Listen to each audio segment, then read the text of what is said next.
My name is Larisa. Who I am? Well, that's quite the open-ended question. Well, most simplest terms, I'm a musician, and I also do sound healing work as well, and that's also what I love to do. I'm so lucky to have a place called home, a place that I can go when I'm in need. I'm so lucky to be with the birds and the bees, listen to the wind move the leaves. I'm so lucky to breathe this breath, feel the sun's rays make love to me. That's exactly the field that I wanted to be in, and the thing that sparked me most out of everything and spoke to my heart and my spirit most out of everything, and also my passion for healing arts and spirituality. So I've been able to combine and fuse the two together, and so that's what I do. And I also know that since 5 you were doing music. Mm-hmm. And what inspired you to produce the kind of music that you produce? Like, what are some artists out there that really resonated with you? So that's been a journey, because what I was exposed to when I was young was a lot of, what was in the central media and things like that, and of course that has provided a lot of deep inspiration for me, and so it's been a journey from that. And I would say that there are a lot of artists now who tend to write more intentional music that really resonates with the kind of stuff that I like to write as well. And your songs are a lot about, being a vessel of God. yeah, vessel. Mm-hmm. What personal background, personal situations kind of got you to realize this truth in your life? Yeah. Well, I have always felt a really deep devotion to the greater and what I'm here to do in a greater sense. And so at the core of it, it's this fire that burns, this prayer that is to be used for good and healing and love and inspiration and joy and all of those things.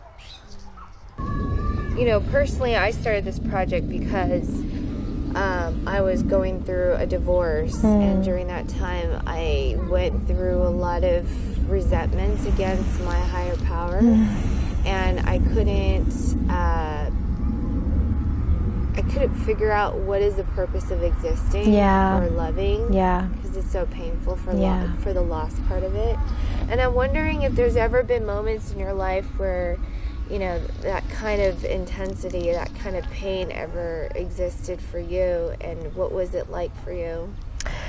Yeah, absolutely. That's actually mostly what I went through last year. Just some of the most deep suffering and questions of, why am I here? What is this all about? What's the point? What am I really doing? What is this place that I live in? All these really, powerful questions. That's questioning everything I've been taught and everything I've known. And so, I've been through that. I'm so lucky for my friends and family who have always been there for me. If this life is meant to grow, count my buckets full of love.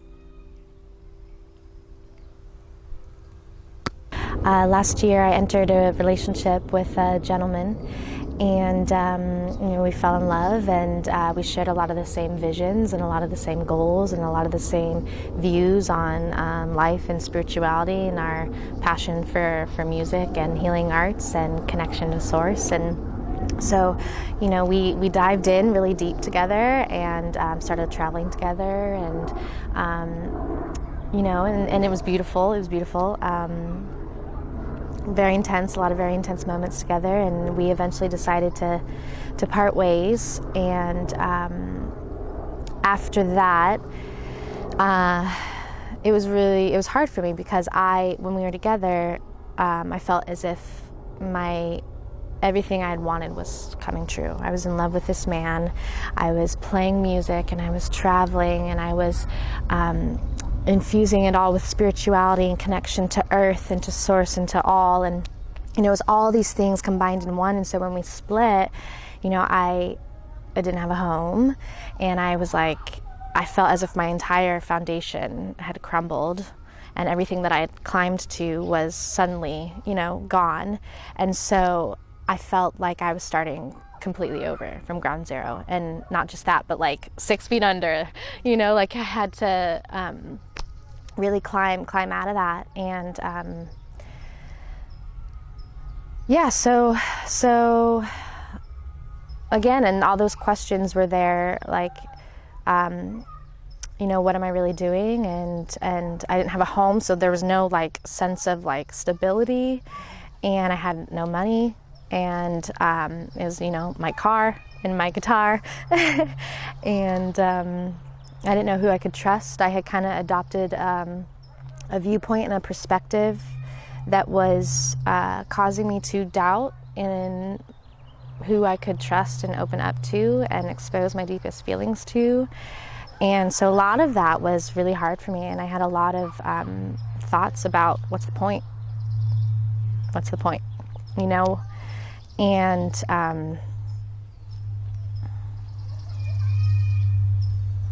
I just, going back to that, I just feel so grateful for my community. Without my community, my friends, I would not be where I am today. I feel so blessed by who I'm surrounded by. And because of that, I had a particular friend who was letting me stay with him, and I would wake up in the morning, and I would just start so simple, start so basic, and just take a breath and look outside and be thankful for the wind on my face, and be grateful for the sun on my skin and the birds in my ears, and just starting so basic, if I felt like I had nothing and everything was wiped away, and it was okay, well, what do I have to be grateful for? And just sitting in the present moment and grounding into the beauty of nature and all that we have in that. And that's really what started to pull me out of that, was just going back to the basics of how can I be grateful. That, and a lot of prayer and internal diving into my own essence and my own experience, and what I was experiencing at that time. Yeah. What's your recent heartbreak?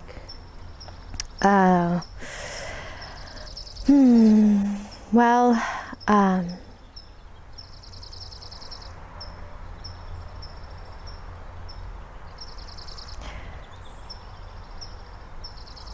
the one that reflects it most is not one that may not be released.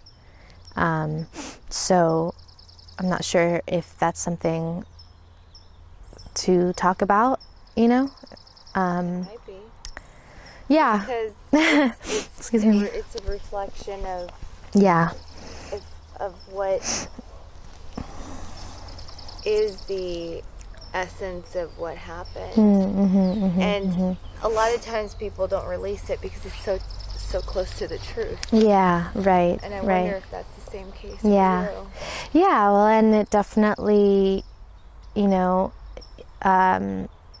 is associated with a certain particular point in my life. And, you know, so because of that, I suppose there's a part of me that doesn't want to revisit that. And when it was written, it was, you know, as a way to help me move through what I was feeling and experiencing. And, you know, it's not just about the heartbreak, but life in general and the experience of life in general, and all the different emotions and feelings that we can experience. So the song is really pinpoints, basically the essence of it is that, you know, experiencing suffering on one end and then experiencing love on the other end, and being able to see the two and recognize the two and know that there's love in both of them, and to know that, wow, what a beautiful experience this thing called life is that we can experience this range of emotion, and all of it has an undercurrent of goodness running through it. And neither is good nor bad, it's just is. And when we take away our judgment from that, then we can allow ourselves to be okay with what we are experiencing or have experienced, and not have, you know, shame around it, or blame or judgment, or any sort of, you know, relationship to it that's bad or negative, but to recognize that it's all part of it, you know. So that's kind of the essence of the song. And at the end of the day, it's like when I review what I've experienced so far, and the depth of the suffering that I went into at that particular point, I can also look at the love that I've experienced too, and just go, oh my gosh, wow, look at this, look at all of this I have felt, you know. And then it allows us to have compassion and understanding and wisdom, and relate to people on a deeper level who have also been through those same things. I'm so lucky for my friends and family who've always been there for me. If this life is meant to grow, count my buckets full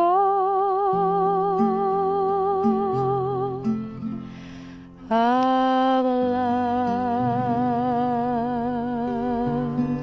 love, love, love, love, love, love,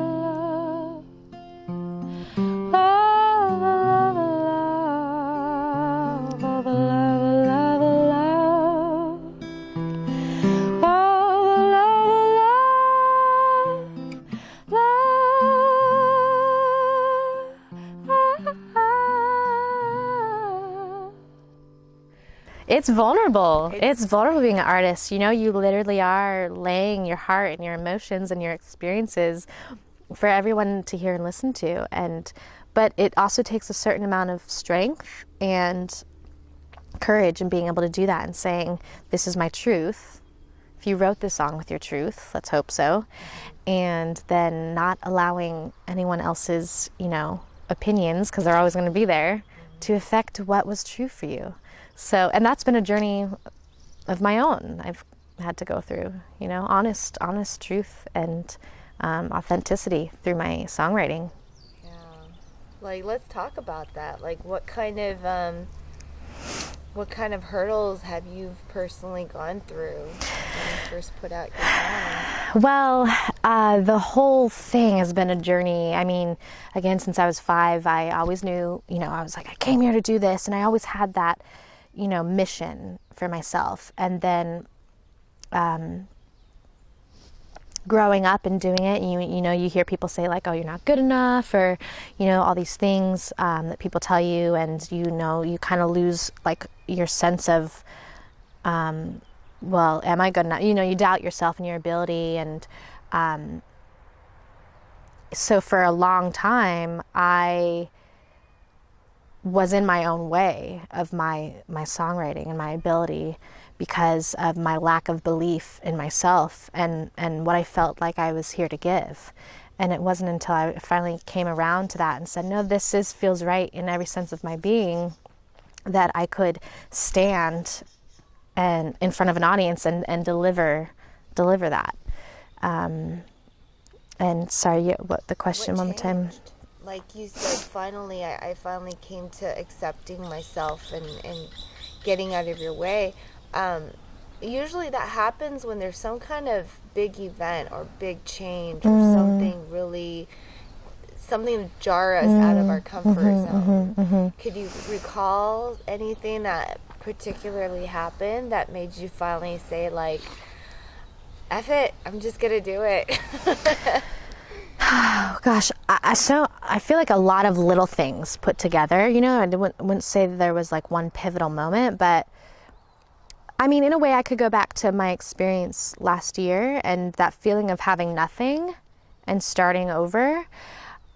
It's kind of like, you know what, this is my life, and I'm gonna do what I love, and I'm gonna not let anything else take that from me, because that's what makes me feel good. And that's how I feel like when I'm living in my joy, I can give back. When you do anything in joy, you're giving back, you know?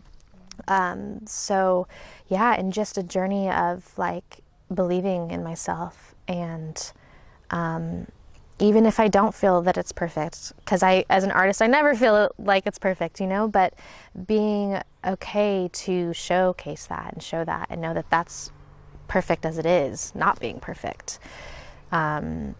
So, you know, so it's just been the whole journey all together. You know, there was a certain point when I would be so overcome by my emotions, I wouldn't even be able to sing, you know? And so it's been this really big journey of finding my voice and finding my melodies through guitar. And that was honestly guitar, once I picked that up and had that as an accompaniment, that really allowed me to find my own voice, because I stopped singing other people's songs and trying to be them, but I allowed my own authentic expression to come through, and that's really when I found my own center.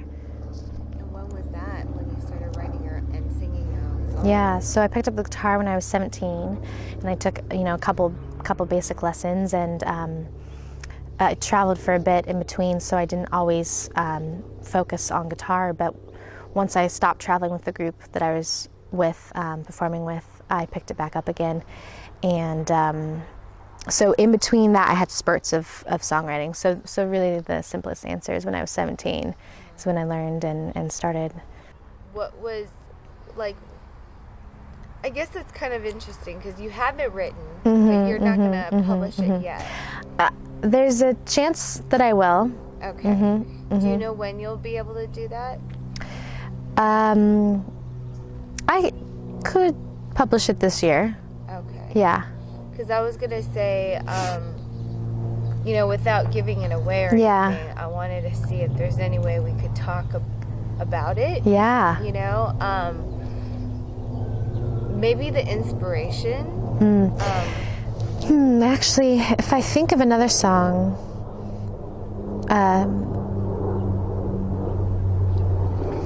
because Larisa, I feel like because, I mean, especially, you know, being in love and being in love that you probably went through that process and wrote a lot of, I'm sure, really good songs deeply close to your heart as you're purging, letting go. And I can understand that at this very moment, it's you're still in process of getting to that place where you're like, okay, I'm ready to set it free. You know, I'm sure there's other stuff to go through it. Maybe we could talk about the process. You know, a little bit about what it was like writing it. Were there moments where you, like, while you're writing it, you just broke down crying, you know? And like, absolutely. Well, it's funny because I'm actually thinking of a few songs, because I've been in multiple relationships where it's ended, and I've had to let go. And you know, there was one that I wrote 4 years after we broke up, and it didn't finally come through until then.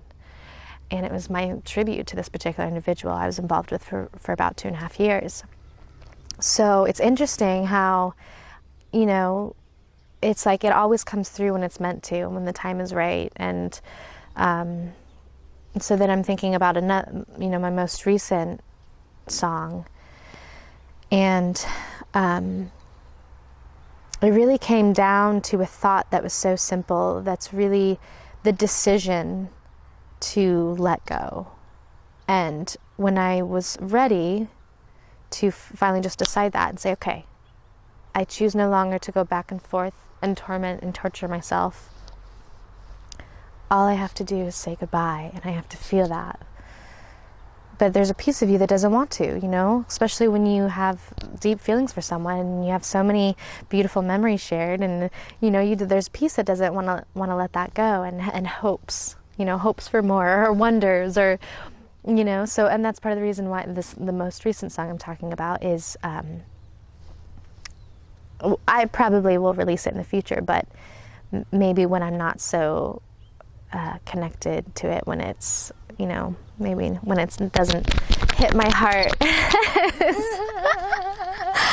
as deeply as it does, you know. You have to think about once it hits, you're gonna have to perform it. Yeah, absolutely. Well, and the role of the artist is to fully be, you know, present with your song. So it's you're revisiting how you were feeling at that time, and revisiting everything around it. So that's difficult sometimes as an artist, because, you know, if we've moved on from it, or we are in a new state of mind and heart and spirit, you know, it's hard because we don't want to revisit that, you know. But that's part of the role of the artist, is to be able to move through that and to be in that and be present with that. And does it actually enhance the singing when an artist is not only reliving it through singing it, but also re-experiencing? Absolutely, 100%. Because if you're not connected to it, the audience feels that, and you feel that, and everyone feels that. And so you are blessed. That is your love for a friend. Blessing. A blessing. That's your love for a friend. Yes, and also other relationships, and also community. So it kind of encompasses all of it in that one song. But the original spark came from that moment. Do you have any current songs right now that's out that represents a kind of letting go?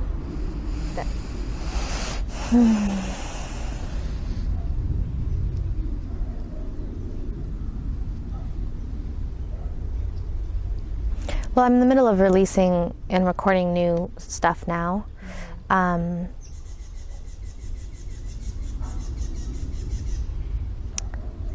My song "Take a Breath, You Are Blessed," also same thing in a way.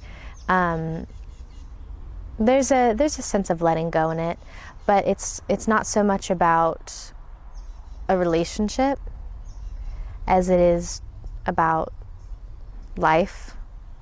That a lot of things I tend to write that are, you know, have to do with the heart and the overall picture of life, and then relationships. That's a lot of, you know, and nature. Those are my big inspirations. So "Take a Breath, You're Blessed"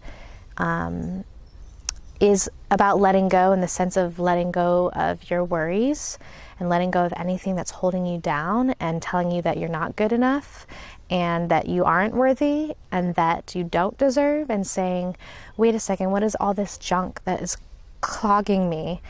Hold on, let me release that, let that go, because I don't need that. Let me remember that I am blessed fully as I am worthy, I am deserving, and I take full. What it was like writing it? Were there moments where you, like, while you're writing it, you just broke down crying, you know? And Absolutely. Well, it's funny because I'm actually thinking of a few songs, because I've been in multiple relationships where it's ended, and I've had to let go. And you know, there was one that I wrote 4 years after we broke up, and it didn't finally come through until then. And it was my tribute to this particular individual I was involved with for about 2.5 years. So it's interesting how, you know, it's like it always comes through when it's meant to, when the time is right. And so then I'm thinking about another, you know, my most recent song. And it really came down to a thought that was so simple. That's really the decision to let go. And when I was ready to finally just decide that and say, okay, I choose no longer to go back and forth and torment and torture myself. All I have to do is say goodbye, and I have to feel that. But there's a piece of you that doesn't want to, you know, especially when you have deep feelings for someone and you have so many beautiful memories shared, and you know, there's a piece that doesn't want to let that go, and hopes, you know, hopes for more, or wonders, or, you know. So, and that's part of the reason why the most recent song I'm talking about is,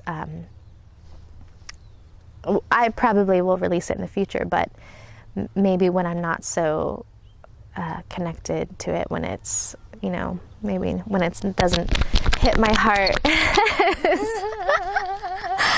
as deeply as it does, you know. You have to think about, once it hits, you're gonna have to perform it.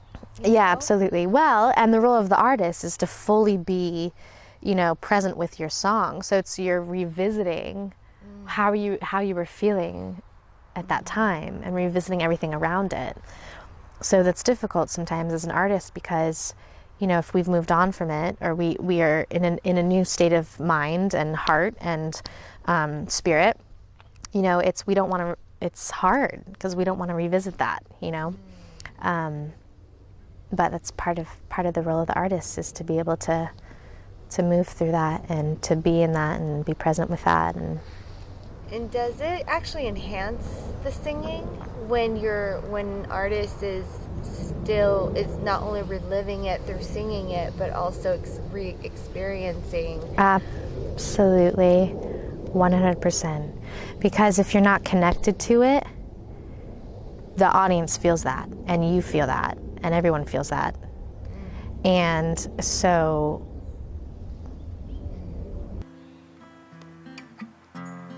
I felt like I had nothing, but really I had so much. I'm so lucky to have a place called home, a place that I can go when I'm in need. I'm so lucky to be with the birds and the bees, listen to the wind move the leaves.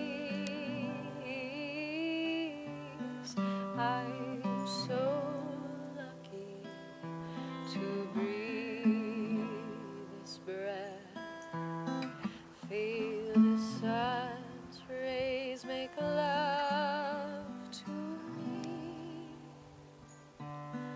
I'm so lucky for my friends and family who've always been there for me. If this life is meant to grow, count my buckets full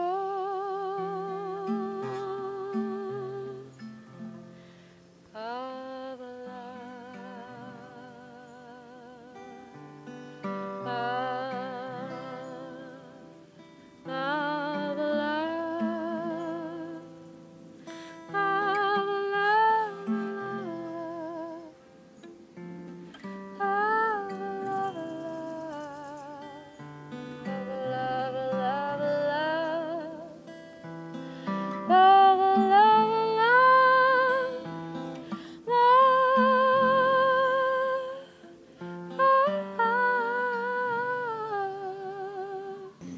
gratitude for the simplest things, you know. And what do I have? Oh, I do have a home. And if I don't have a home, I have a home. And I would sit in front of this tree and I would just soak in the birds and the wind and the sun, and just embrace all that I had in the present moment. And that's where this song came from, and just looking at my life and everything that I experienced and saying, I know what it is to suffer, and I know what it is to love, and at the end of the day, I'm so grateful for everything, because there is love. And you know, when we lose love, it's always worth it because of the experience we gain from love. That's beautifully said. I'm so lucky to have a place called home, a place that I can go when I'm in need.